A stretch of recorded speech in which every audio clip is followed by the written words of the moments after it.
All right, ladies and gentlemen, we are actually getting set up a studio in Morovia today. Um, we're going live from our page for this week's episode of Unapologetic. Let's go ahead and share the link.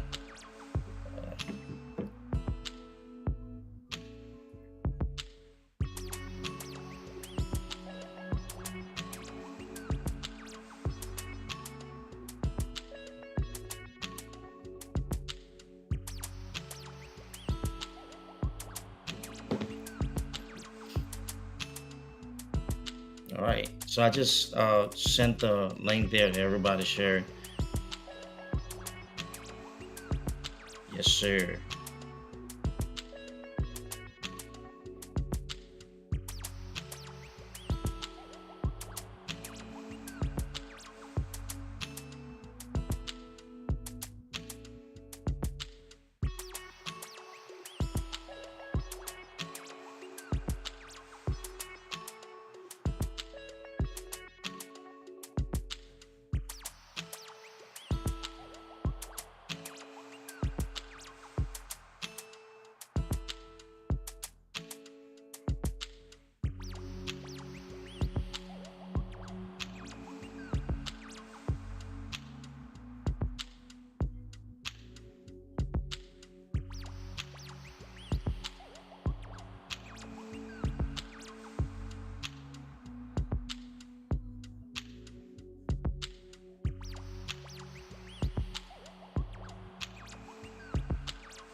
All right, and so we will be going to Morovia shortly to begin today's episode of Unapologetic. And I'm telling you, I promise we're going to have a good show tonight. This morning, by the way, uh, the team, the team's on here, and we are about to go for blocks.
Yes.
Ladies and gentlemen listening, I want to welcome all of you to another episode of Unapologetic. My name is Duke Estrada, JJ, and listening to me, we are bringing it live and direct to you via radio in Morovia. So let me go ahead and connect to studios in Liberia. I want to say the special shout out to Yvette Cephas. Yvette, I want to say thank you for following us closely. As you watch us, go ahead and share the link. Thankfully, we're on radio in Liberia, and so we will be doing our honors today to get calls in on this episode. But before we kick it in here, let me go ahead and bring the crew on board while we're waiting for Morovia to actually feed us in direct from in studio. And so I have the man Gabriel, I have Emric here. Gentlemen, fellows, how y'all doing this morning? We're doing good. You're Good, doing Duke. good. Yeah, Can you That's we guys doing hear good. me? good. Yeah, I can hear you now. I can Yeah. hear you Yeah, now. great to be back. Great to be back. I think And we have another great show, so I look forward to a great discussion. yes, man. You know, Yeah. I came with the T-shirt today and the cap, the ball cap, and everybody just looking or speaking Spanish like we're saying in Liberian. So we're waiting for Matadi them to link us control to studios. But while we go ahead and do that, we just go ahead and see how we can get some information here real quick. Meanwhile, let me go ahead and play a little commercial as we link directly to studio in Liberia. All day, Liberia this, Liberia that. Me pa, I will not give up on Liberia. I will keep on talking and fighting hard to make Liberia a better place. I say, Flomo, what happened you talking all by yourself? Pajon, I am tired. I am tired of the people who can be saying Liberia can't change. So they finish giving up on Liberia. Liberia is all of our country. So we must come together and elect the best person to lead Liberia to a better place. So I am encouraging you and every other person to listen to the program Unapologetic on Sky FM 107.1 and Sky TV Channel 6 every first and last Saturday at 2 p.m. Liberian time and 10 a.m. American time. Join Duke and his team of panelists as they find ways to solve Liberia's problem. Thank you, yeah, Flomo. I'm on my way. Nah. All right. So let's go straight in to our conversation here. But before we do that, fellows listening, this initially was not really part of our queue, but I figured that we use it to kick off. I want you to pay attention, Gabriel, because this is really an important point too for you. And Emmerich's already laughing because I think he has some idea in terms of that, right? So, but before we go there, Matadi, are we live on radio right now?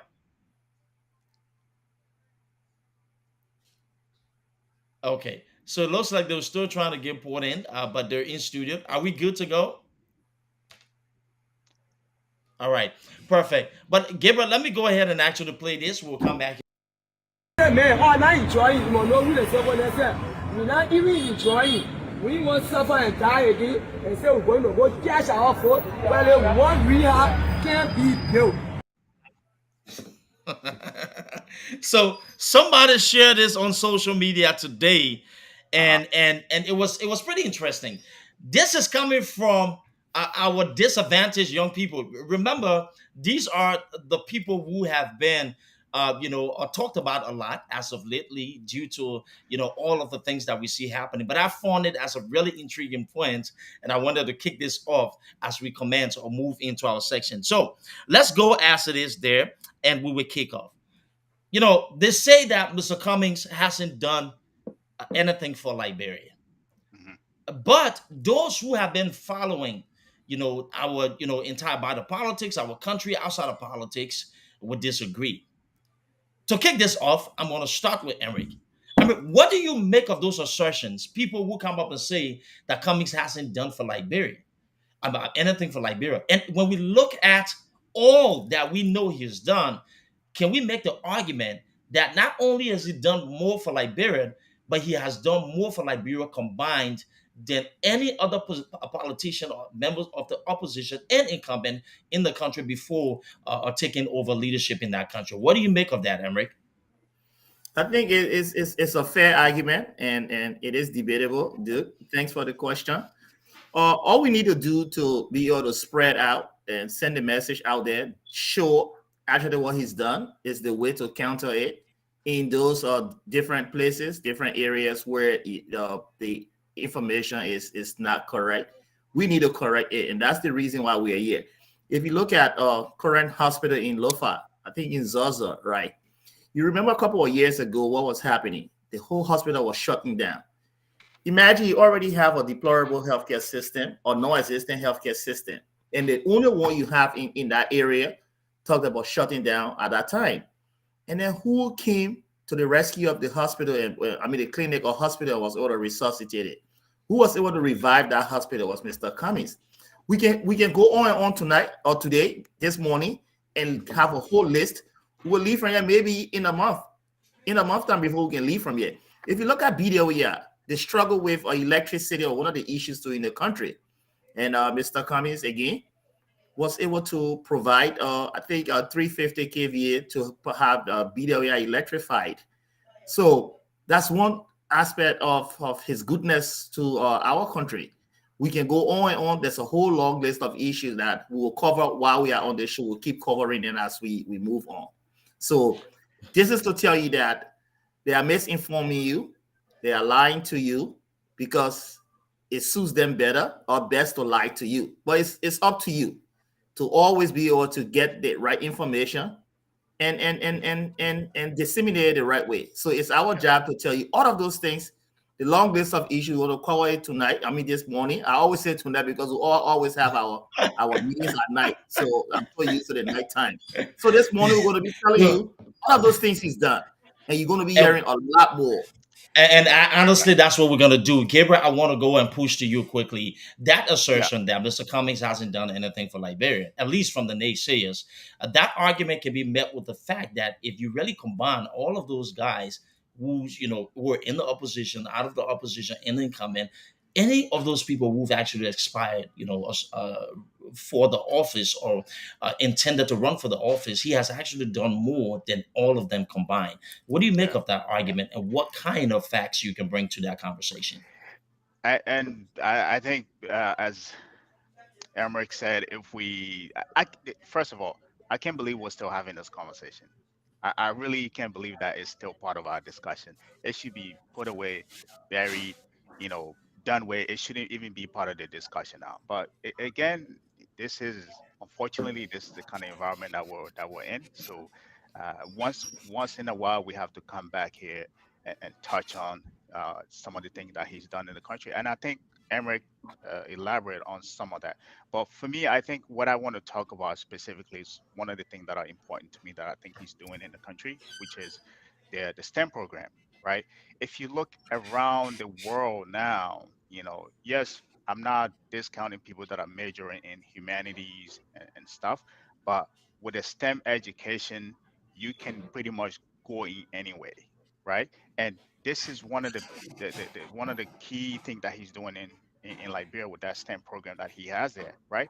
We what is doing, it's not preparing us right now, but it's preparing the future generation to be competitive rather in Liberia or regionally or globally, right? That's where the world is going. We're moving in a technological world. We're currently in the fifth industrial revolution, Web 3.0, right? But we're in a country that doesn't we've yet to even graduate to the first industrial revolution, right? So someone who is coming in and seeing that and say, okay, I understand we're not at this level, but in order to get us there, hey, you know, he's planting a tree under which shade we won't be able to stay under, right? That's because the kids that he is preparing we're going to come out later on, going through those education and be able to lead Liberia in the future. So STEM education is very important, and that's one of the bedrock of a country's future. You know, education in general. But if you want to ask me, one of the most important thing, I would say STEM education, and that his whole program that he has there. I think I'm not discounting anything else he's done within the country, but I think that's one of the most important, uh, you know, piece of his, you know, uh, things that he's done in the country that stands out to me. And those are valid points. And like I said, there used to be a time where people threw around assertions and accusations, right? And Yep. the little random viewpoints on things. But logically speaking, when we say, okay, let's slow down a little bit and look at the facts here, Right. like I said, we can make an argument that Mr. Cummings has actually done more. Emmerich mentioned the Lutheran Referral Hospital. Those people were not being paid the salaries. Imagine the government of Liberia, did not take care of their responsibility to pay employees. And this man, as an individual, private citizen, took to that initiative. One thing I want to shine a quick spotlight on as we move into the next point has to do with the whole, recent crisis in terms of COVID. Hmm. We know that the government completely folded. The president was out of the country on leisure trips when people were dying. Right. Mr. Cummings took his time and went into those rural areas and assessed medical institutions, right, to determine not just throwing resources, but determining what conditions they're in, right? What are those different things that are happening, and how can we be able to come up with a plan? And in addition to that research, it was a fact-finding opportunity to be able to inform his decision in terms of what kind of policies the ANC or Mr. Cummings, should come up with once he's elected as president of the Republic of Liberia. So Right. you saw them now after they came back, and they provided oxygen tanks, they provided medication, some other supplies based upon those things that were discussed, just to shine the light. But Emmerich will want to bring some I would sort also of like to clarity add there. a note to that too when Emery's done as well. Yes, so Emmerich, go ahead. Yeah, Duke, you just talked about something that is of recent. We going back to the Ebola crisis. I was in Liberia during the Ebola crisis when Ebola hit the country. It was so devastating, right? What President Weah did at the time, he fled the country. He left. When Mr. Cummings was flying into Liberia with millions of dollars worth of medication, and so to help with this situation, to help mitigate the Ebola crisis. So this is an exemplary leadership right there. We're talking about exemplifying that you're a leader or true leader. It's how you demonstrate it. It's how you show to people that you're a true leader. When things are chaotic, right? A true leader will go there and find solutions, will not run away. And that's what Mr. Cummings done over time in Liberia. And you just said it during the COVID period. Mr. Yep. Cummings, he put together a team, and it was well accounted for, well laid out plan to each and every location, healthcare sector in the country. And we say, that's a big jump to demonstrate leadership. And that's the reason why some of us, we sit here and believe in him, because we understand what it means to be a leader. When you're a leader, you don't escape from chaos. When you're a leader, when things are falling apart, it's when you actually rise up. So I will go back to Gabriel to be able to. Yeah, Yeah. So there's just 3 points that I want to add to it. First, go I ahead. remember we actually did I think a show on there was a show on Focus on Liberia where they were challenging him about the amount, right? I think it Yeah. was over 150K also or more, right? They Mhm. even ask him, people were asking him, oh, where are you getting the funding? Is it coming from your organization or are you getting it from donors? It doesn't matter where the funding was coming from. The fact of the matter is that there is a crisis right now in the country. The person who's supposed to be leading is out of the country, and I'm stepping up to the plate to do what I need to be doing. Another thing that I would like to add to that is that it was indiscriminatory. He didn't care whether you're a citizen, a unity party, or whatever you belong to, as long as you were in that region that you were benefiting from that, right? This is the kind of person you want leading the country. Someone who doesn't look at you because you're coming from this party or you're from this tribe or this part. There's key area that were impacted. We're doing whatever we're doing in that specific region or county. You're going to be benefiting from it. And it was appalling that people wanted to know the amount, and it was, I think, over 150K. Not one individual from any other party contributed that much just within the COVID period. right? But yet, instead of them saying, "Oh, thank you for what you're doing," and we appreciate it, they were asking, "What are you getting the money from? You're not getting it from your foundation. Oh, the people you know." What if? Who cares? This is why we build relationship. Relationship are more important. In times of crisis, you can tap into them, and people can come to your aid. So that's what he did, and I just wanted to add that on there as well. Thank you. That's a great point. Matadi, do you want to throw light on something real quick? So You're muted. okay, You're you're muted. muted. You're You're muted, muted. Mutati. All right, so Matadi's having issues with his audio. We'll come back to him then once we go ahead and figure that out. But that leads us a segue us into the more detailed aspect of it. But let me go ahead and play this video again, and then we'll jump. Speak poorly about how he has continued to perform in carrying out the duties to manage our country and its resources.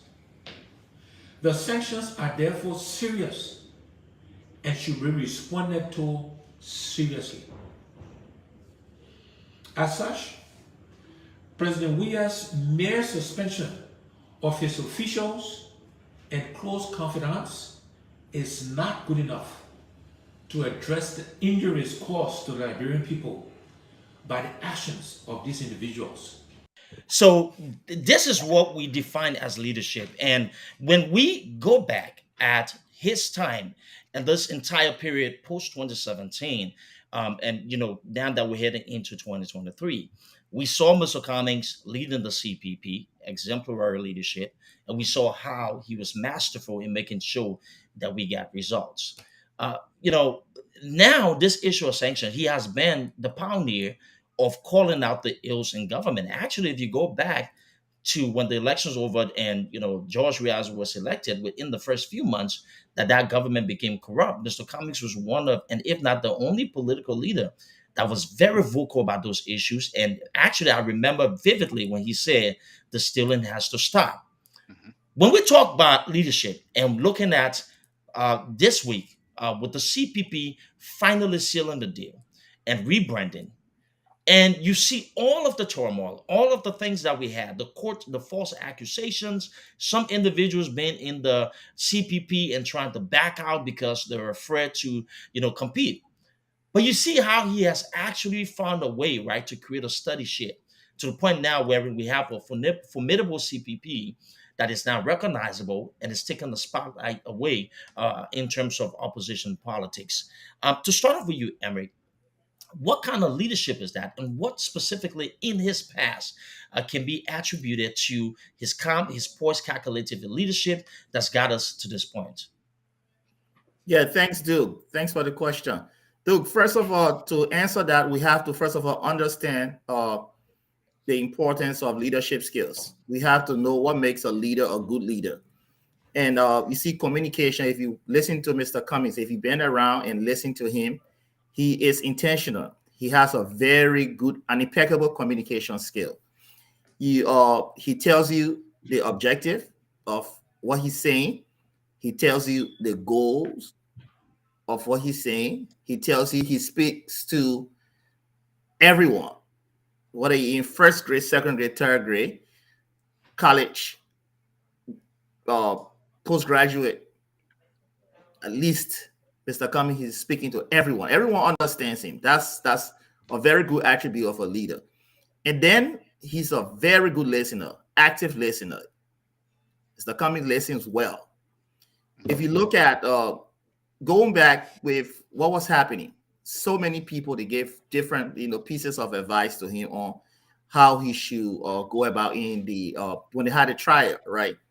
Mr. Cummings, he listened to everyone at the time. He communicated what was going on. He updated the voting population, the people, about what was going on routinely. And when you look at his intention is to let people know what was happening.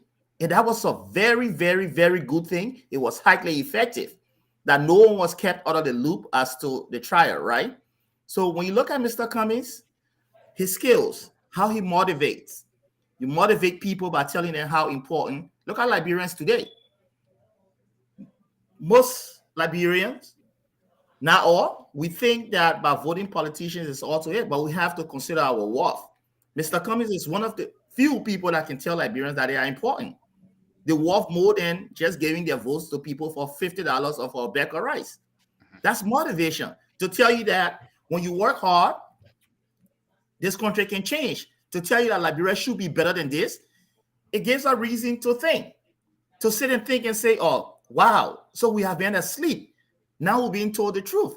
That will motivate me to work a lot harder and to do things the right way because Yeah. I have found a person who's telling me that there's reward in working hard, being honest, having integrity. You see her positivity if you look at Mr. Cummings, the positivity he kept, even though he was on enormous, pressure and stress from that whole frivolous case and so, he still kept his poise, right? He was positive. He said, "Let's test the system." Mhm. That was very strong to say, "Let us test the system." That's I'm going to be realistic with this, right? That's a bold move in a country that is considered a corrupt place. That's a bold move to say, let us be positive and test the system. He didn't go bashing the system, but he said we have to change Liberia. We have to test it. You see his creativity style, right? The CPP, people thought the CPP was going to die down. Everybody had given up. Those that had their own, ploy and so for the CPP that wasn't good enough, they wanted to destroy the CPP. He said Liberians want the CPP. We got to be steadfast and still with and remain with the CPP. And the creativity aspect is to see how to reinvent it, how to make some changes, how to take away those bad apples and still make the CPP good. And that's exactly what he did today. The CPP is revived.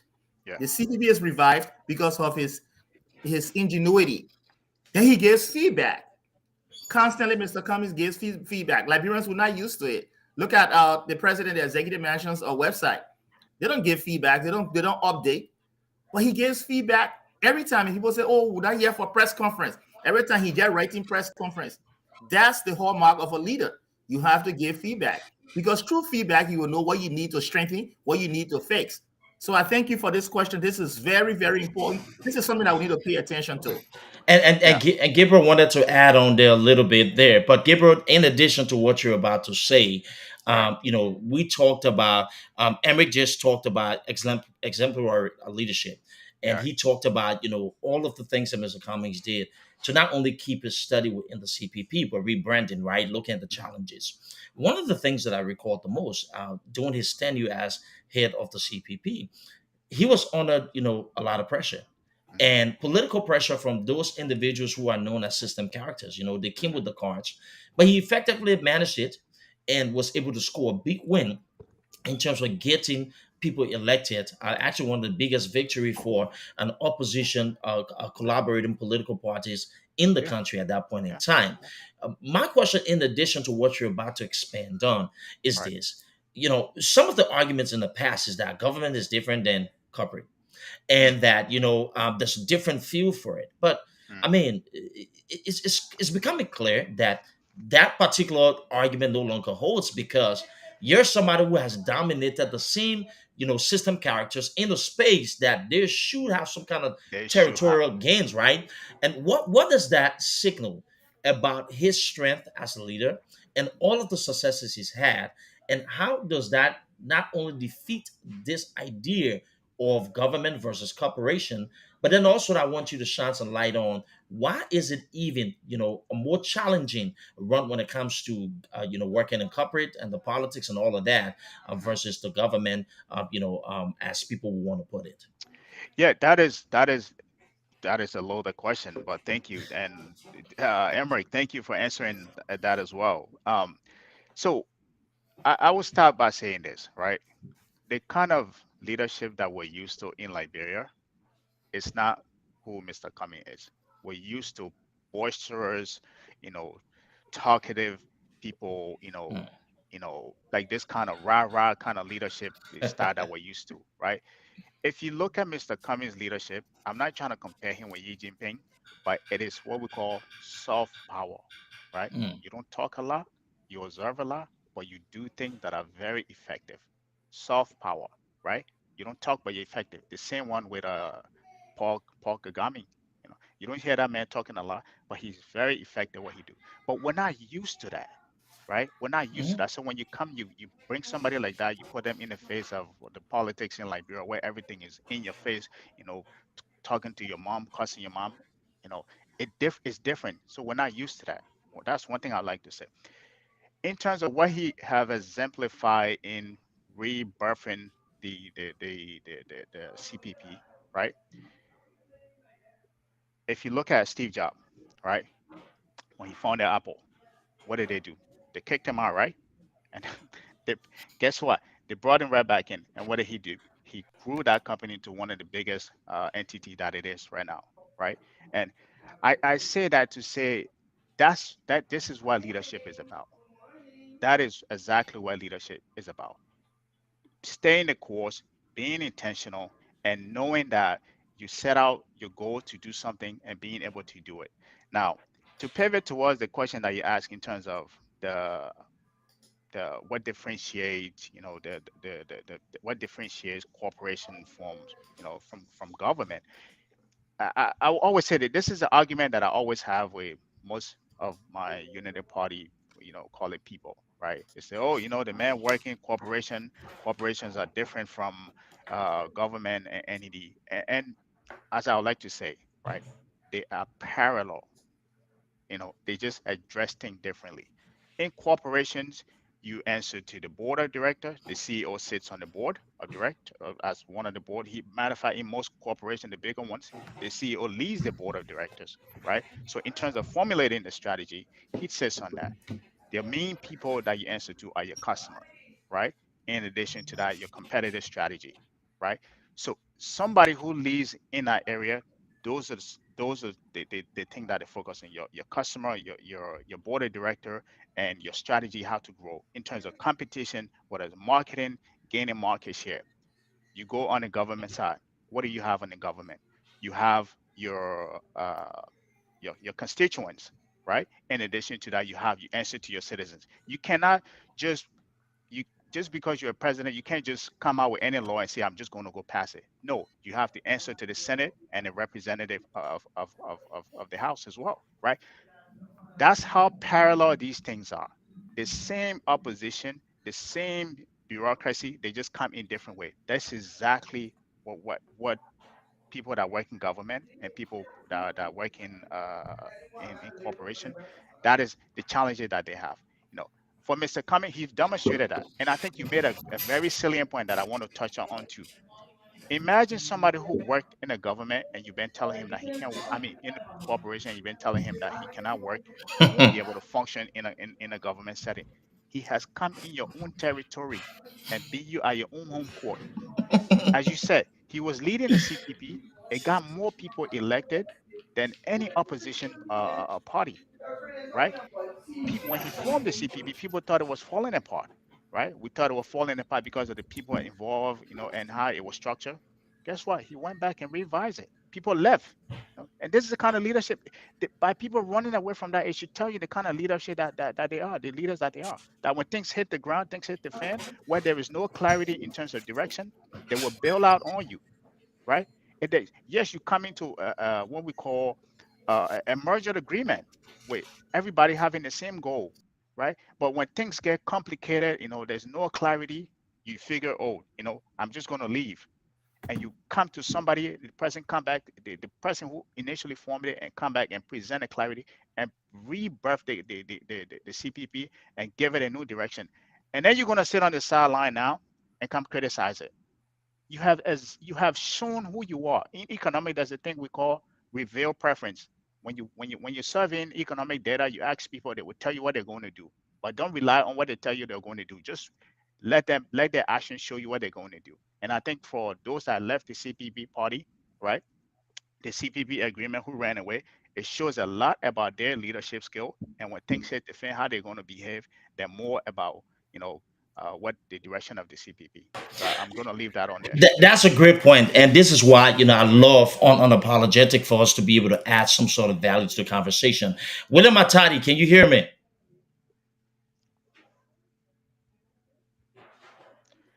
All right. So Matadi, your mic is muted. You're If you can muted. unmute it, we can't hear you. We can see you, but we can't hear you. So you got to unmute your mic because I want you to throw in few points as we, go into this here. All right, perfect. So while he's working on that, if I can hear you, I will pivot to you there. All great points. Let me do this and actually use this as a premise for our next conversation here. Mhm. After the ending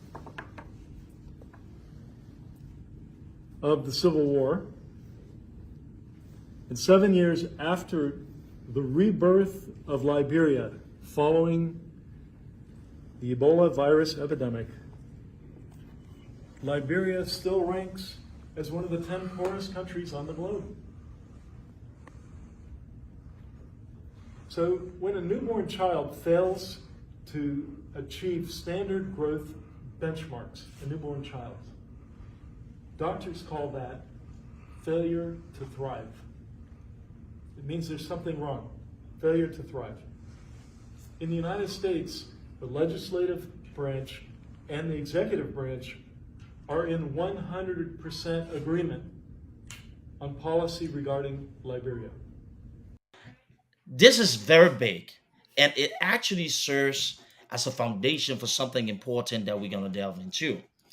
He highlights the challenges that Liberia continues to face after all those resources were poured into the country. And you can clearly see that our international partners are frustrated. Look, what's happening here? Also, during that conversation, he mentioned that, look, I don't feel happy about being here and talking about sanctioning people for corruption this late in the game. We should be talking about how we're telling investors that Liberia is a great market for investment. Mhm. That leads me to my next question. Right now, the country economically is actually broken. Our international partners, as you see, are telling you that they're fed up, they're tired with what Right. has been happening in the country. The ambassador said that, look, I shouldn't be here today chastising people for corruption. Matter of fact, this would be something that we should be owning and we should have some sort of answers to by now. What we should be talking about are investments, right? And how Liberia is an ideal place for investments as well. When you hear that from an ambassador and you see all of these things, we talk about exemplary leadership, we talk about everything, you know, and let me go to Emmerich and then come back to Gabriel and then hopefully Matadi, can you hear me? Yeah, I'm hearing you. Are you All right. hearing me? Yeah, Perfect. I think you Yes. can. So, all right. Perfect. So I will come back to you. Just hang on there. But Emmerich, when you hear something like this and you see like the investment climate in Liberia and you see that everything that's been taken away in terms of poor leadership for this government, what do you make of that? And why do you think we continue to have these struggles? Duke, thanks. I think listening to that clip, the ambassador is talking about prosperity. Okay, why is Liberia not prospering?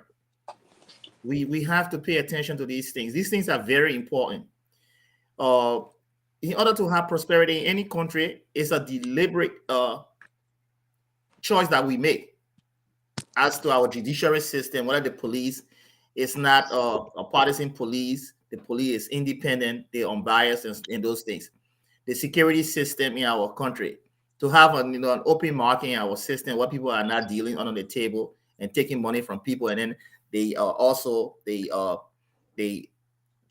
vendors or the business people put in order to be able to offset the loss for giving money bribe and so to our government officials.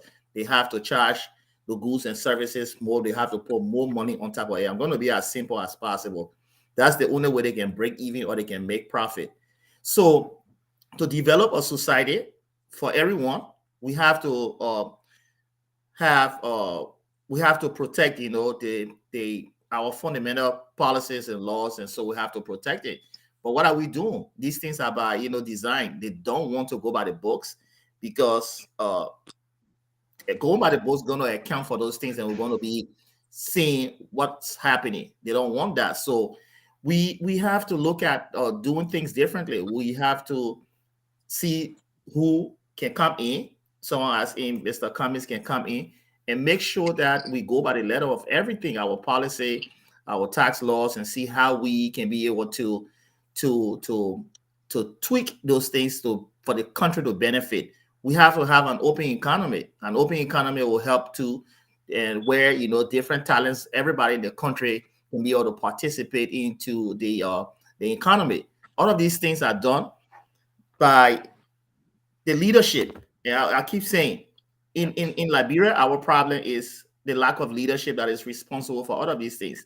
Because the leadership, if you pick a leader who does not understand how these things connect, how these things adversely impact your economy or your country, we're going to keep going the same old route, and we're going to keep doing the same old things. But then we expect a different result, right? That's the reason why we're not having the results that we should be having, because we pick leaders that don't understand how these things, the enormity of these issues, how they connect from one area to the other, how these things negatively impact our economy. But Mr. Cummings, and I keep saying Mr. Cummings is an intentional leader, somebody who's talking about growing the budget. It's intentional. You have to make some deliberate choices to do that. Choices as to maybe open new revenue streams, or that we can increase our budget, and then how to cut back on wasteful spending. These are all intentional, the deliberate thing. And I keep saying he's intentional. He already has an objective. He knows exactly what it takes to have those things done because he's done it before. And people come with the argument like Joseph, and like Gabriel, explained. People come with the argument and say, "Oh, he had not worked in the public sector." This is the question to people that have said it. What have we had in the public sector that had ever worked since 1847? Let us be realistic. What have we had in the public sector that have benefited the entire country, that made our country prosperous? What do we have as a blueprint that today we can brag about and say we are a prosperous nation because the foundation has been set up by somebody, and we are using this as a blueprint to move our country forward. So we need to look at the system that we have had. Do we have a system? Yes, but the system too is run and governed by people. If these people are tainted, these people don't know what to do. You pick leaders that don't have the competence, don't have the leadership ability, don't have the ingenuity, who will still be doing the same old thing, gaining no results. So it's a beautiful question, and that's the reason why we have to change things around this time around, to put someone who will understand what they call social contract. Social contract, the citizens of the country will have to improve their lives. Okay, you want better living condition. You have to put someone who can understand. So when I go back, I pick it back on Mr. Cummings when he was with Coca-Cola in Nigeria. Even when he came to the US, he had a whole corporate social responsibility in Africa, dude, where the whole of Africa during the time of HIV/AIDS was devastating, was decimating our population in Africa. Mr. Cummings was in charge of that. Something like that, you from the private sector, but you offer services, you offer philanthropic services to the society. The society is a public area. You think Mr. Cummings he would just go and do things? But no, he will work with the government, and he understood that. He did it the best way possible. That Africa started to solve the problem of HIV and AIDS. And that's one of the reasons why you see today the whole system in South Africa and other places with HIV, and in East Africa, the system was, the disease was mitigated. We're not there yet, but he did a lot in those areas where he worked with other government to understand that the public needed the services to be able to function. The employees of Coca-Cola, it was also a detrimental thing to the employment sector in Africa. Mr. Cummings worked in Coca-Cola, and I read in depth as to how he was heading, how he headed out that whole corporate social responsibility aspect of Coca-Cola in Africa and other places. So you see his leadership skills. Not right now. We're not seeing it only today. It's been more than 10, 15 years ago, 20 years ago. So why are we talking about those things now when we have seen it, when we know it? We get the information out there. We can go and read. If you need information, you can always contact us to provide you with more information. It's time we do things differently. And that's a brilliant point. And guys listening, my people here do the research. If you can really tell from Unapologetic, become extensive, detailed, because that's because we actually rehearse these things. We actually, when I say rehearse, we do our time to find the facts and bring it there. So that was a Yeah. solid point by Emric, and you can tell the richness in terms of facts, quality in the information as well. So kudos to you. Before I come to Gabriel, because we're expanding a little bit on the Coke thing, I think Gabriel has, a beautiful, research that he did on this end to be able to add some value. But I want to run to Matadi. Oh, okay, so he dropped off again. But Yeah. anyways, so Gabriel, now that Emric touched this thing about Mr. Cummings' involvement in the whole Coca-Cola, the HVAs, corporate social responsibility thing, being impactful in terms of community.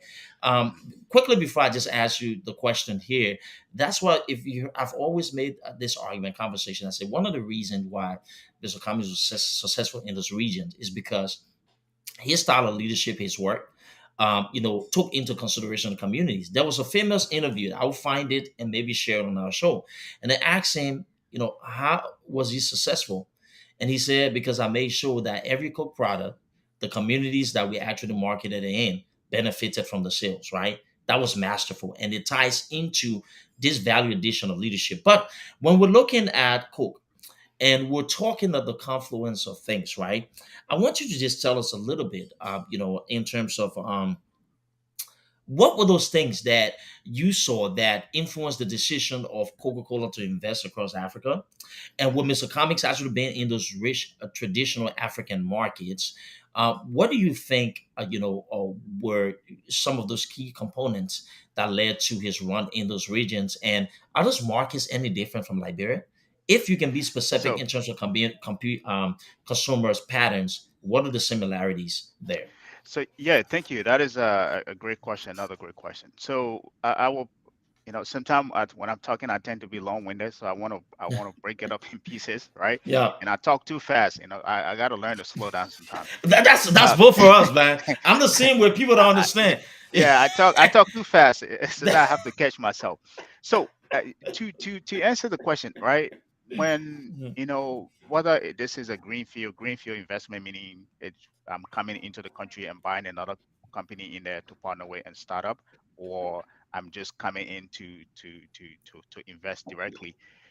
When a company or organization, a multinational company wants to go into a country, or any investor for that matter wants to go into a country to invest, right? There are a few things they look at. First of all, they start from a granular level, like a bigger level, right? And when I mean bigger level, you look at the geopolitics in the area, in a region. So let's say Liberia, since we're talking about Liberia, for example, right? I'm looking at Sierra Leone, Guinea, the Ivory Coast. What is happening within those around those countries? For example, right, we just had a riot in Sierra Leone. The question, let's say at the time, if I was thinking about investing in Liberia, the next question that I'm asking myself, does Liberia have enough security force or to prevent that from spilling over in from Sierra Leone if it escalated to that level? That's the geopolitics aspect of it. What is Liberia relationship to Sierra Leone, Ghana, Guinea, and her neighbors, right? You know, that's the geopolitics. From there, you narrow it down to the country specific. Country specific, you're looking at country risk. Is this country making enough? Is this economically sound that is paying back its debt? Because if a country stop paying back its debt, guess what? The riot we just saw with the SUP kids, you're going to see a lot of that. That's going to spiral out of control. And if I invest in that country, that's going to jeopardize my investment, right?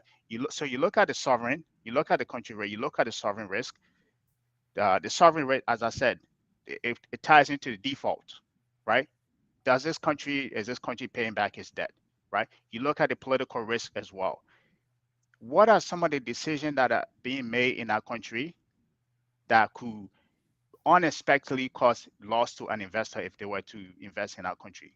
Perfect case, like the political aspect that we just had with Mr. Cummings, uh, where he had to bring in those people to force the legal justice hand. What are some of the decisions, right, that are being made in our country?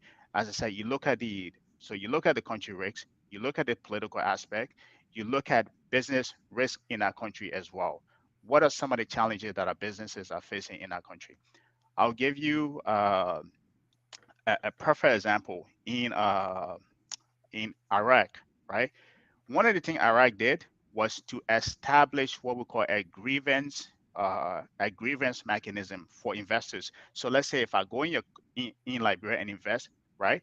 If something come up, there's as an investor, there's a special bureau that I can go to make my case known to that, right? That alone attracted more investors into Iraq, right? Because you have some of the mechanism that people are setting. Investors like certainty, right? Even though we kind of measure risk and return mechanism, right? But we also like certainty. That I want to make sure what I'm going to, if I put my money in here, is going to invest, right? And before I jump to that, before you brought up a chart, another chart that I want to let me touch on this thing before we get to that chart, right? You okay? Yes, no problem. Right. Go ahead. So the same thing and this is the thing the president is supposed to be thinking about in Bangladesh. Bangladesh, another thing, Bangladesh, they reduce the cost of electricity, right? Not only do they reduce the cost of electricity, they created like this one-stop shop for investors. Like, so if I want to come in your country to invest, in our case, we don't have a lot of data. I can, let's say, if I exhausted all my resources, there should be a place in Liberia I can go to say, okay, since I can find enough data on there, let me go to this, let's say, Ministry of Commerce and find out what are the things that I need to learn to invest, right? They created this one-stop shop for investors. And with that, it saved the country over $721 million, right? Mm, The same thing with Saudi Arabia. They removed, if you know Saudi Arabia, you know about the barrier to women operating in in a business. They yeah. started removing some of that. It created a lot of women-owned businesses. Women started participating in the economy. You can go on and on. The same thing with Vietnam, right? So when the what is it? What's his is the diplomat, the U.S. representative said that the things that the president should be focusing on, these are some of the basic things that the president should be thinking. If anything, that should be keeping the president up at night. Gabriel, I think you check your mic. I think you Yeah, went mute there just now. can you hear me? Yes, I can hear you now. Yeah. Yeah. Okay. So 1 second. I think let me. Uh, yeah. So those are the things. Can you guys hear me now? Yeah. Okay, so those are the things that should be keeping the president up at night. Not, not if you ask the president, what are the things that are keeping you up at night? Those are some of the things should be keeping you up, right?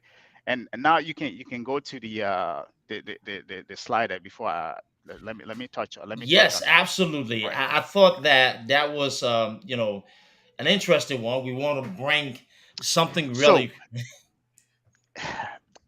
I want to pick some feathers here before I go further. So if you look at the previous administration before this current administration, there was 12 billion that pour into Liberia, right? Mhm. Fast forward this current administration, what they're getting is pennies, right? Now, that when I mean 12 billion, that's aid. I'm not talking foreign direct investment where people go into the country to invest. That's Yeah. aid. This chart that you guys are seeing up here, this is year to date as of now, as we speak. The amount of foreign direct investment that are pouring into Africa. Let me pull it up here. I think you guys have it. So if you're looking at the chart right now, there's 41.6 billion just into South Africa alone, right? Mhm. You look at the Congo Republic, 3.7. You look at Nigeria, 4.8. Ghana, I think 2.6. Senegal, 2.2. You look at Morocco, 2.1. You go to Egypt, 5.9 billion. These are billion-dollar figure I'm talking about. Ethiopia, 4.3. Uganda, as people might trying to rule out Uganda as Uganda.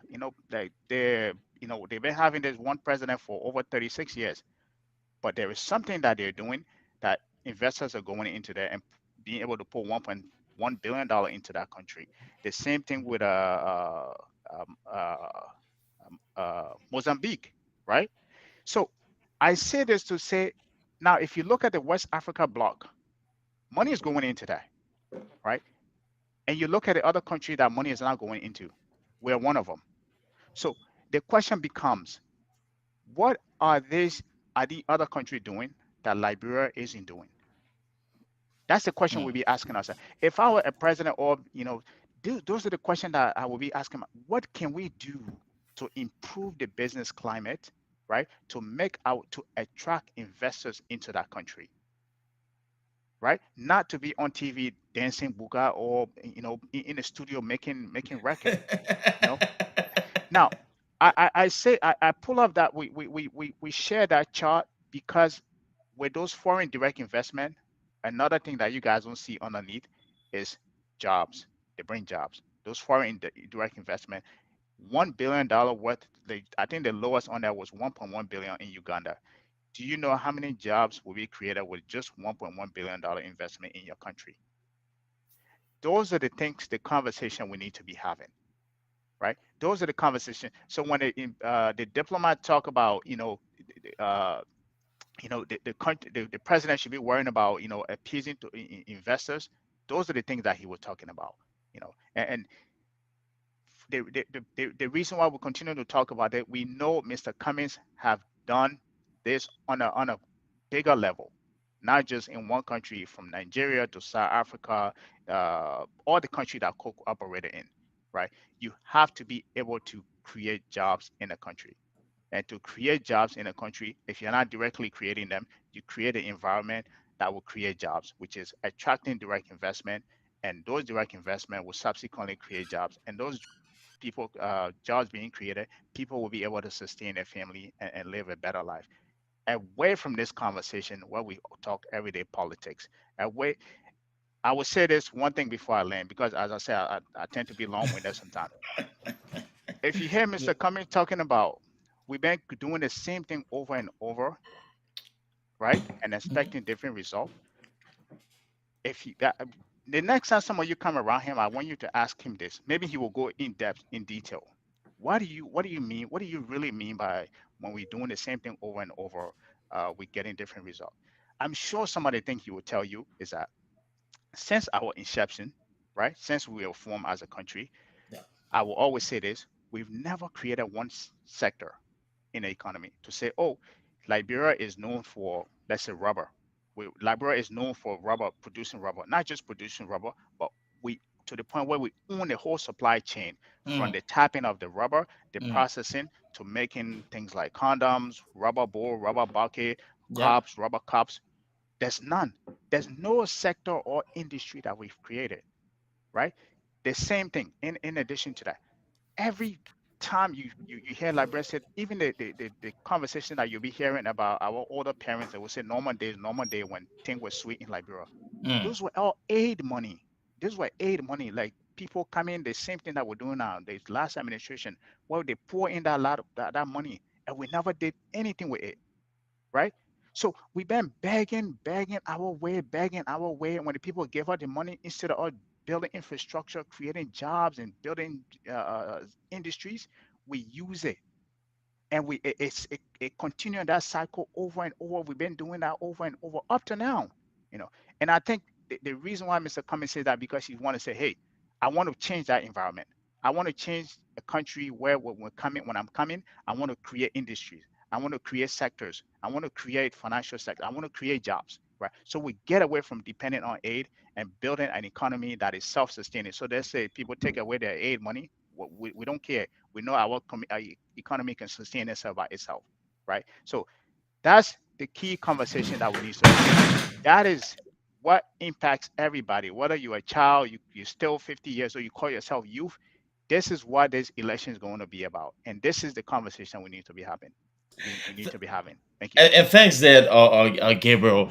Look, I think this is so rich of a content, and um, we need to move into a lot of those conversations. Amber will agree, because those things form the make up the crux of the economic challenges that we see in the country, right? Exactly. Yep. And I like to always say that Liberia's problem, is we have not, in addition to what you said, that when we talk about have we really owned the entire process when it comes to something like the rubber and the Yeah. iron ores and that stuff, right? Right. It's the same thing, and that talks about our private sector, because a lot of those things can lead to expansion in the private sector, right? Mhm. And so that's where it falls back into. And guys, we'll top the hour mark here, and usually this is when studio exit. We wanted to take in calls. We ran a little bit. Matadi has some connection issues there, but however, he's trying to reattempt to see if we can take calls from studio. If not, we'll just move up there and stuff to be able to stay in line. Um, let's go to this point here, and hopefully Matadi can ping her here for us to take a call. If not, we would just go to our closing points there. But we've talked about a lot of things in terms of leadership. We've talked about the economic challenges. We've actually added some value in terms of what should that process look like. Why are we having this issue? And this chart that I shared the screen that Gabriel just went on over kind of like puts into perspective all of those things that we're facing as well. Right now, just bringing everything together and going Right. back to Emmerich.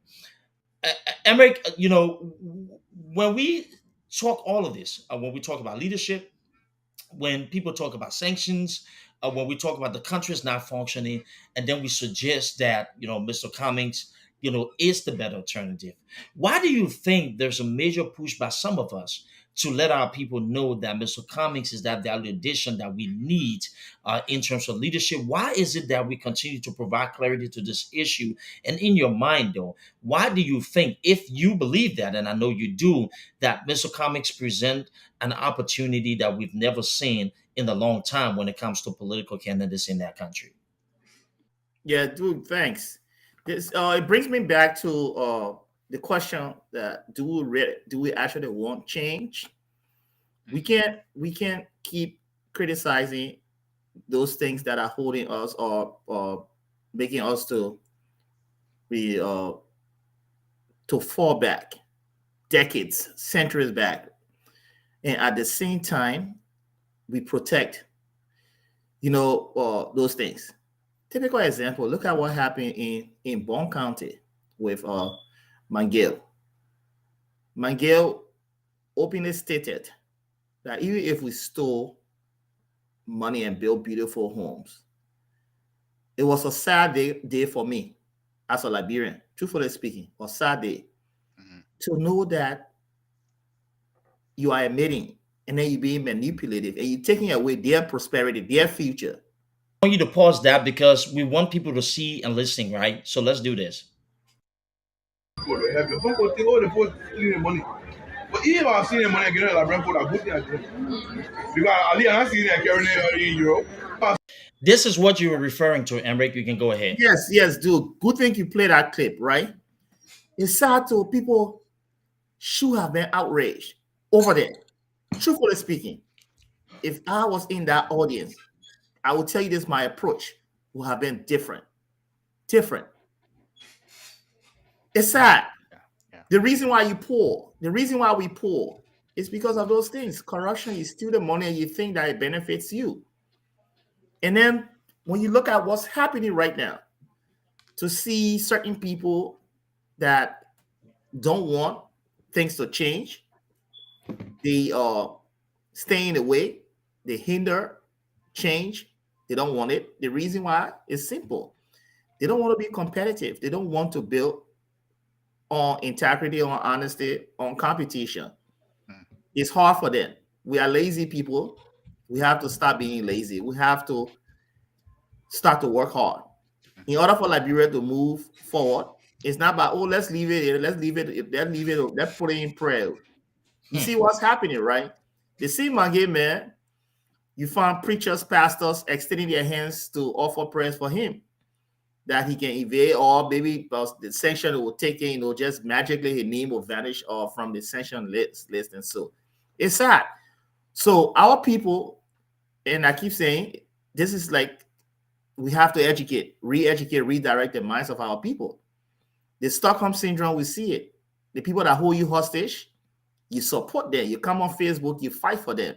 The people that hold you hostage, the people that stop you from having earned income to send your kids to school, the people that let you to be at their behest in order for them to use you as a shield What happening right there? You see, they're being used as a shield to protect people like Mangale.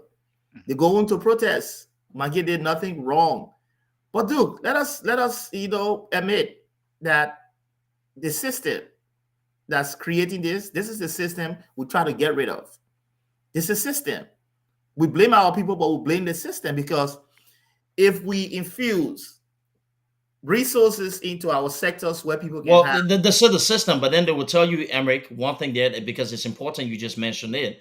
They'll also throw in the argument like, well, I mean, yeah, but they will all be the same. Cummings will kind of tell, and so when he get it, he will do it. Why? I mean, what do you make of that? That's why I will go back to my professional life.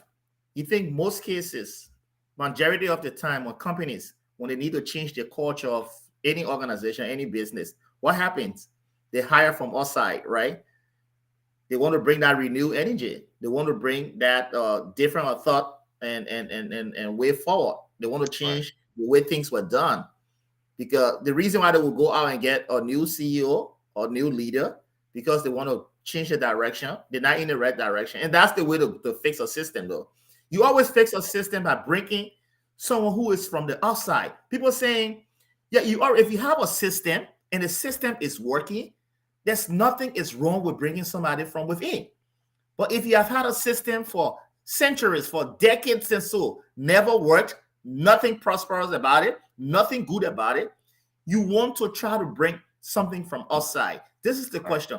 What do we have to lose if Mr. Cummings is the president, or you vote Mr. Cummings? What will Liberia be losing? Let us be realistic. What have we gained that we're going to lose over time? We have not gained anything. We have not gained. In fact, we can count our losses. Our losses by far outweigh our gains. Even before the war, even if there had not been war in Liberia, we have always lost. We have always lost. So what difference will it make if Mr. Cummings, if you think and say, okay, we have always tried, people within, but this time around, let's change it and do something differently. Let us see if we can vote someone who is not tainted, who is not linked, who does not have the political patronages and those things that was supported by people. Because one of our major problems, most of the people we see today, like President Weah, one or the other, he has some affiliation with the same old system. And we can check the track record. He was already affiliated with the system. He was already tainted even before becoming president, because some of the things when he was senator that went on, okay, the concession deals we are talking about doing Ellie's time. Okay, you cannot exclude him. So you see, my thing is, when you want to bring about change and you pick someone who's already part, who got buddies and so, they have shared pleasant traits, they have become friends and so, it's not easy for them to bring that change. It's not easy. So that's the reason why some of us, we say, you know what, this time around we need to do it differently. We thought about it 2017 to do it differently. People did not buy into it. And I'm hoping, I'm praying and hoping that we all can see reason now to say, okay, what are we going to lose if we pick someone who is not, who did not have any ties politically? And then you find them, they still bring up these arguments. And so, because if they have nothing to bring to the table, they counter you with nothing. But, we'll remain steadfast. Dude, we'll remain steadfast. We have to. Yeah. We have to. So, Mr. Cummings is the only one who brings something that is completely different from the old system. Mr. Cummings is the only one we see who challenged in recent time the system, the system that we all complain about. Mr. Cummings is the only one, just by the court case. All right. People say, oh, that he just admit. And so, but when something is frivolous, you don't just admit because you want to appease other people, because you want to appease to look good. Mr. Cummings is not that person who wants to just look good. The same look good, get under pressure and make an emotional decision because I'm under pressure to satisfy a certain group of people. So you see, when I say he's intentional, right? He knew within himself he did not do it, dude. He knew within himself. Dude, it's almost like here someone said, dude, you came to my house, you stole something from me. Your conviction, you know your integrity, know yourself. You know yourself. Why would you want to agree because you think you're being pressured and everybody thinking that it's due? Even if everybody can think that it's me, right? If it's not me, it's not me. Because I know myself. So this is where we are in our country. We are a place where it benefits the few of them, where they know that this whole change today, if they bring about this change, some of them not competitive. They have never been, if you have not been used to being competitive for over 20, 30, 40 years, Gabriel, it's just hard. It's almost impossible for you to be competitive, after those years. You're not used to Yeah. it. That's why some And of So us that's said, no, that's do go that's ahead. Go ahead, I'll come in. Dude, go that's ahead. one of the mistake we made, and I always go back to that. That's one of the mistake we made during the last administration, where we just took people who just get degrees, no experience, no competition, know how to perform. We just put them in power to in key position that are very important to the country's economic growth, and we just put them in there. As a result, what they end up doing, because they don't know, they haven't worked in America for a long time or any organization for a long time, they relied on consultants. The consultants come, they pay the consultant write paper, they give it to them, they bring those papers to the international body. They get paid. Gabriel, they Hopefully, paid the that consultant. Can you give us a ballpark estimate what those monies look like? That's very important. Okay, go ahead. I'll leave that to you. Please do. yeah, we Please do. will, because Right. when Gabriel said to pay the consultants, man, they're taking. Imagine the amount of money that you have to direct to people who can come and be able to do some work for you. But go ahead, Gabriel. Something I Millions. think we'll look at the figures. We will Right. try to get the figures right so we can Right. be on point and be given the right information. But go Right. ahead. But no, as I was saying, it's Yeah. when I mean they pay they did really, like, people just came in, and because let's say you put me in a position, I just went to Ivy League or any school I went to. I don't have any working experience. I didn't work at all. I got that degree. I didn't work at all. You take me, you put me in the Ministry of Finance or Ministry of Commerce, because I don't know anything about that organization or how to even run anything or even run an organization. The only thing I have to my name is a degree, from a fancy university or not. What I'm going to do, I'm going to rely on consulting. I'm going to pay them to do the job. Millions of dollars. They come in, they write paper. I use this paper, pitch it to the international body. They say, they see those consulting name on it. Those are people that have been doing it for a long time. They give you the money. When they give you the money, you don't have any experience. So you use it however way you want. This is how we blew $12 billion in 12 years. This is how we blew $12 billion in 12 years. And people don't talk about that. They just Wow. think, oh, this. And then when you leave now, everything factors with it. So the next group of people that came in, it make them look like they are the demons. But in reality, you set that trend, and they just came in and just put a nail in the coffin. So those are conversations we don't have. But those are some of the problems we've been dealing with for a long time. This is what we want to change. This is what we want to change. This is why we want something different to come in.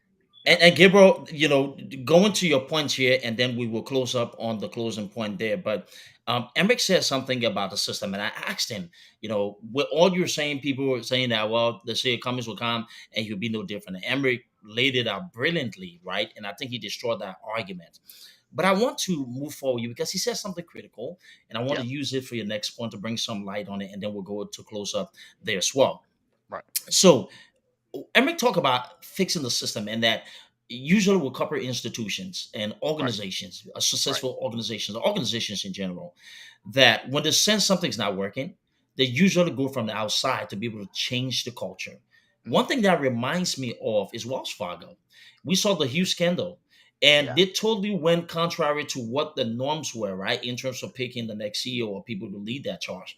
And part of the reason why they were doing that because they wanted to now start fixing that broken system that was being fined, that was being held accountable for a lot of deception and fraud in there as well.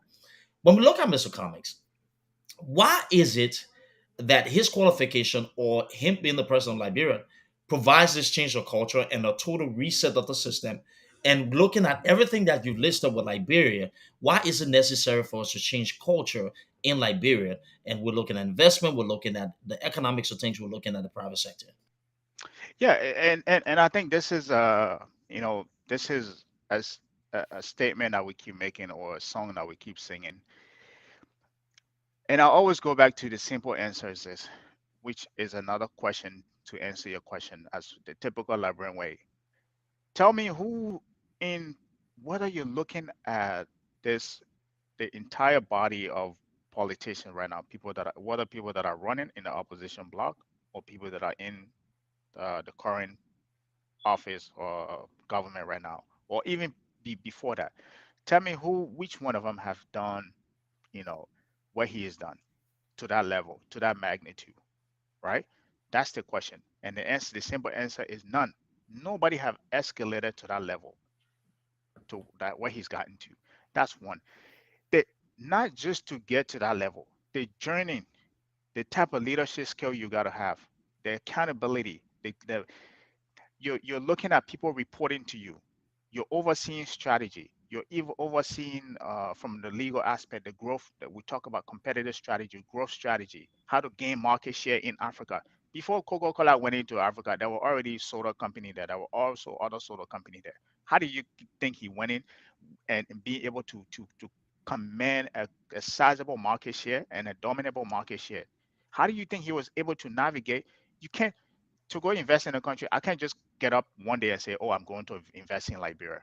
The people in charge of that country will want to know what I'm coming to do in our country. Some people, if there was another soda company in our country, right? Let's say I want to invest, making Coca-Cola in our country is another competitor in our country. I would not want you to come and destabilize what I already have there, right? So I'm going to face opposition, right? How do you think he was able to navigate those things? You think, oh, let me guess that the common conversation that people usually have, the companies, major corporations usually have a playbook. They can just come in and put somebody there and the person follow the playbook. Like I beg to differ to that, right? How do you think he was able to navigate that, to negotiate contracts like that?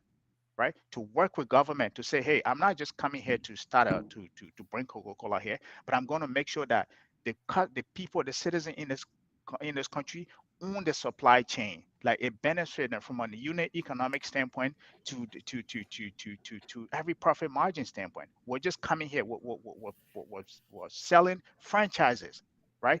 We're creating jobs, right? Not only are you selling your competition, your competitive strategy, you got to be able to do that in a persuasive manner. African government leaders are some of the most difficult people to work with. If you can sell to them, to sell a strategy to them where they allow you to come in not just one country, but you've done it over repeated different country, that means you can sell water to ocean, right? And this is something that Mr. Cummings has done. But people overlook that. We don't talk about it a lot because people like the thing about us, we hate greatness. We hate greatness until we become that. You will see people criticizing degrees and going to school they themselves go to school. Then they start celebrating that. You will see people, what we're doing now, we're criticizing what Mr. Cumming, what he has done. They're criticizing him until you see somebody else achieve that level. Then it will now come bring him to that person and say, oh, what Mr. Cumming has achieved, somebody else has done it. So you guys got to start making an argument. But until now, nobody has done it. So guess what? A lot of people are criticizing that. But he has proven, to go back to your question, he has proven to the rest of us. You did it in corporate America. Guess what? One thing we're not thinking about too. He's doing it in politics right now. He's literally charting his way.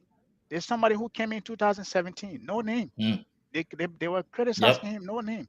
Look where he is right now. He's like the biggest discussion point in politics right now, Yeah. whether from a negative standpoint or a good place, right? This is somebody who started from the bottom, from nobody. They're making an argument that this is how we call incremental growth, incremental successes. This is what he's banking on. And he's like, I think you mentioned that clearly earlier. He's beating them on their own turf, slowly utilizing soft power, something that we're not used to. And this is why I think he's going to ascend to the power in Liberia. Just watch it. Take my word. And we'll go to our closing points, and Emre can expand there because he wants to. But somebody left and came in the studio and wants to. Will help us close out today. Chris, what you want to say? ANC? Yeah, you're there. So Chris and myself gonna do a little closing part in the end there. But Emric Gibber made some really straight salient points here about the about Mr. Cummings, the leadership, why is he really important when it comes to resetting the culture there. And you wanted to make a valid point, Yeah, so just go ahead and actually let us know. thank you, Duke. Gilbert, thank you. You explained well. I just wanted to add on what Gilbert just stated. Companies don't hire because the system is good. Companies don't hire because they're doing great. Companies Right. hire because they're doing bad and they Right. want the best. So when I hear people say, "Oh, but Coca-Cola already had a system," he just went there, or system was there, and so no, Mm-mm. they hired him because they needed expansion. They needed someone who could be able to lead that whole department in that area to expand the brand of Coca-Cola. That's a huge task to expand the brand of Coca-Cola. It's nothing. It's no joke. So Coca-Cola went on a vetting process, and then Mr. Cummings took the position. He didn't take the position because his brother, is the head of Coca-Cola, or because his father's a company. No, he went there based, and not only that, right? He succeeded in that area. Okay, he succeeded in that area, and today you found the brand of Coca-Cola because of someone like Mr. Cummings. So imagine the size of Coca-Cola. Let us put things. Let us make it concrete right now. The size of Coca-Cola. The argument there, Mr. Cummings, he does not understand the public sector, and so, and I keep coming back to ask, what do we have in our public sector that someone with that level of experience, the size of Coca-Cola, working, understanding corporate social responsibility in the whole of Africa? What is about our system that is so corrupt that had never produced anything, that our inflation is so high? What is about our system that someone who has that level of qualification cannot be able to put in a system and put us back on track? What is about it? I don't think it's about Mr. Cummings. It's about few people that just have this fear that when they bring someone who's going to straighten the system, tweak it, and seal the leaking bucket, they will be left out.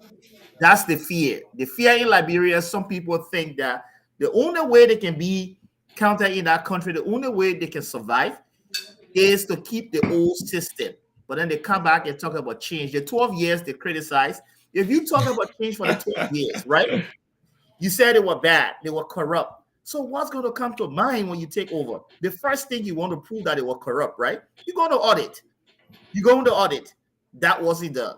So you see, when I say the system is the problem in Liberia. That's what I'm talking about. You keep accusing someone in 12 years of being corrupt, but you had the opportunity to expose their corruption, but you refuse.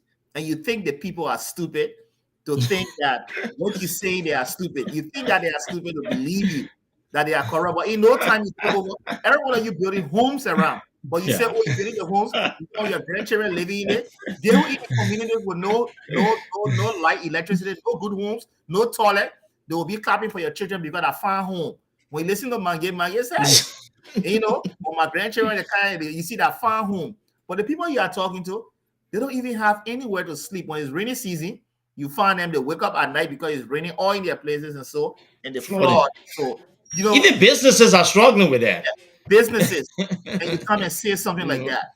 So thank you, Duke. I would now Yeah, hold you up, and I think it's about time. So thank you. appreciate it. Gabriel, your closing point. No, and thank you again for the opportunity to share our thoughts on here. And I think this is, as I always say, this is what we need to continue to do. In addition to the political aspect of it, we need to remind people the bigger consequences of their decision comes 2023, which is, regardless what the person is telling you, at the end of the day, what we think Mr. Cummings is trying to do is to create an economy that works for everybody. Doesn't matter whether you partake in or not. We all want a country that works for everybody. That somebody asks you what country you come from, you should be proud to say I'm from Liberia without having a shame, or to be able to invite people in your country to say, hey, there's a lot of things happening in Liberia. I want you to come to invest in Liberia, right? And we've been having this conversation for a long time. We've been doing the same thing for a long time, and nothing has changed. Nothing has changed. The same actors, the same co-conspirators, the same group of people, the same failed system that we've always had is what exists. So they continue to push back on that. When he said the system is this, when we talk about the system, that's what we're trying to dislodge. We're trying to dislodge a system that is only working for few people, to create a system where, hey, if I get out of school, out of high school, I go to college, I should be able to come out of college and get a job, or start a business, or do whatever I want to that to sustain, in terms from an economic standpoint to sustain myself and my family. You don't have that right now. Well, as I always said, we're graduating millions of thousands of people every year. These are people that are starting their years. Imagine graduating after graduation, 3, 4, 5 years, 6 years, you don't have a job. So now the only place you got to focus on, which was that's offering employment, is the government. To get in that, you got to know somebody. You got to go bribe people to answer yes man, no no ma'am. That end up making you sacrifice your value to go be corrupt, right? So we're trying. When we said Mr. Cummings, what Mr. Cummings trying to do is to create a society, an economy where there is jobs, where there's equal right for people, where women partake in the economy, where there's access to capital, access to market, where we that advances this country, where we don't have to rely on foreign aid anymore. We don't have to answer to nobody to do our thing. If we answer into that, even if it's a third of 1/3 of our economy is dependent on foreign aid, fine. But you can have an entire economy where 2/3 or even 90% is dependent on foreign aid. If those people get upset, they pull back their plug, they pull back their aid, what are you going to do? Riots are going to happen. Yeah. This is the conversation we need to be having, and the people that are in the way that are trying to stop us from having that conversation, those are the people that we call the system. Those are the people that have hindered yourself and your future and your children's future for thousands of generations. There was some there in the last administration. They're still trying to make their way back in there again. So thank you for having this conversation. This is always a pleasure being here having this conversation, and we're going to continue to have it until we make sure that a change takes effect the next election. And Adios. listen, I think we've had a great show again today. Solid points. But let me play this, and then we'll move up to the final closing point for me to bring this to an end. Man, all night enjoying, you know, we say what they say. We not even enjoying. We want suffer and die again and say we're going to go cash our food. Well, what we have can't be built. These are stories from ordinary Liberians, the ones that you call Zoko, but our disadvantaged young people, the ones that have been victimized by the drug issue in Liberia, the ones that have been at the bottom of the economic scales because of inequalities. Interestingly, there's something interesting about these people. When the Blue Revolution was established, they claimed that the whole concept of the Blue Revolution was to be able to give some level of economic equality to people like them. They call them the downtrodden, right? The so-called masses. Today, the Weah administration has actually made those people poorer than they were in 2017 or prior to George Weah becoming president. Economically speaking, we have seen some of the harsh economic conditions. Numbers show that in terms of performance, this government has been one of the worst performing government in Liberia's history. 2023 is upon us, or we're getting there, that close. What do you want for our country? Do you want the same old system individuals, the ones who have failed to create any kind of economic flexibility?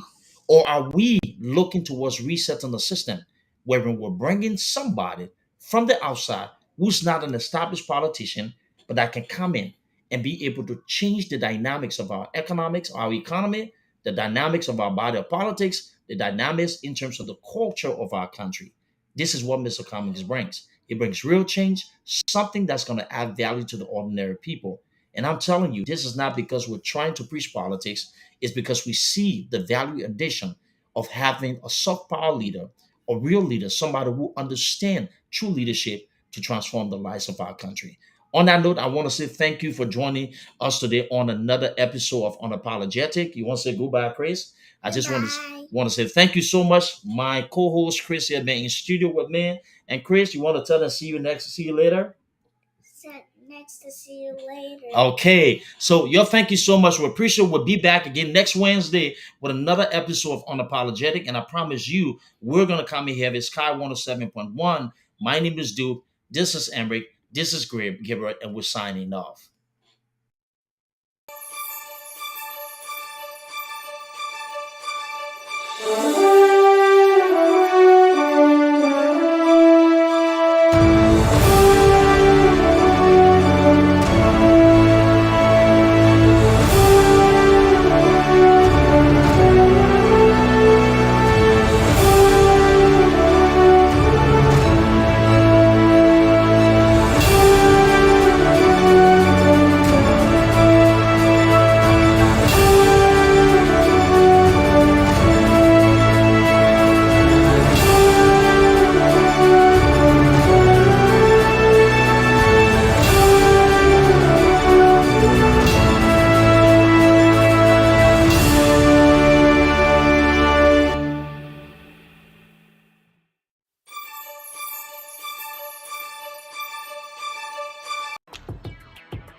Yvette Cephas, I want to say thank you for following us today. Thanks to all of you for joining us. We'll return next week again with another episode of Unapologetic.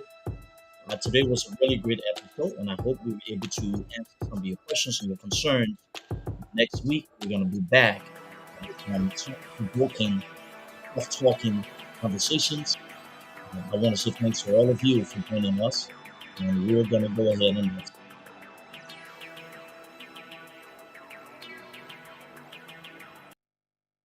speak poorly about how he has continued to perform in carrying out the duties